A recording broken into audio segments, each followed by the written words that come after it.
በአንድ ቀን ልንፈወስ ነው። በአንድ ቀን ጸበል ወደ ምንድንበት ቤተክርስቲያን ጉዟችንን እናድርግ።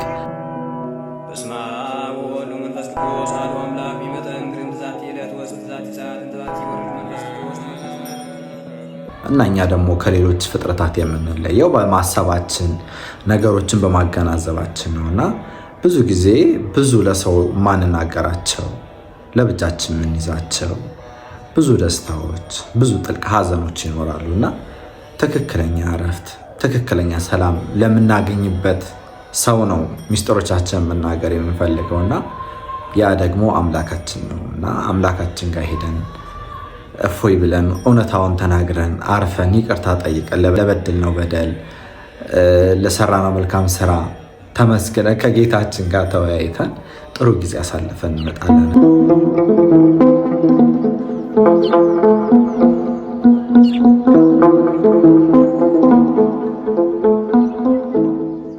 በጣም ቅርብ ነው። ከመገናኛ ለምትመጡ ከመገናኛ ቀጥታ አያት 49 የሚል ታክሲ አለ። ወይም በጎሮ በኩል ለምትመጡ ደግሞ ጎሮ እንደደረሳችሁ ቀጥታ የጎሮ ታክሲ ስቴሽን ላይ ቀጥታ አያት 49 የሚል ታክሲ አለ። አያት 49 ካላገኛችሁ ደግሞ አያት ብላችሁ መጣችሁ ከአያት ወደ 49 ትይዙና እንደወረዳችሁ ቀጥታ ስትሬቱን ይዛችሁ ስትወርዱ ወደ አረንጓዴ ፎቅ አለና እሱን ይዛችሁ ስትወርዱ ቀስት አለ ምልክት ወደ ገዳሙ የሚመራ ያንን ተከትላችሁ ስትሄዱ መድረስ ትችላላችሁ። ምሕረቱን አላጎደለብን። እንግዲህ እየደረስን ነው። ገሊላ ለማርያም ማለት ታች ነው። ከዚህ በኋላ የ20 ደቂቃ እግር መንገድ አለው። ወዴት ሄዳለው?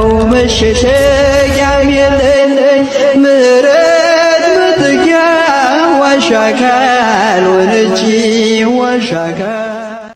እንደምታዩት መንገዱ ወጣ ገባ ነገር አለው እና ለጉዞ የማይመች ጫማ ባታደርጉ ይመከራል። እንደዛ አድርጋችሁ ትመጣላችሁ። በአንዴ 7 ጸበል አንዴ ለምትጠመቁት ተራውን አለ። ተራውን 7ቱን ጸበል ትጠመቁና ከአንገት በላይ ለሚያማችሁ ደግሞ ራሱን የቻለ ሌላ ጸበል አለ። እዛ ተዘፍቃችሁ ትወጣላችሁና በጣም ገራሚ ቦታ ነው። በጣም የተደሰትኩበት ቦታ ነው። በጣም ቅርብ ላይ ያለ ቤተክርስቲያን ነው። ሁላችሁም መጣችሁ የበረከቱ ተሳታፊ ሁኑ።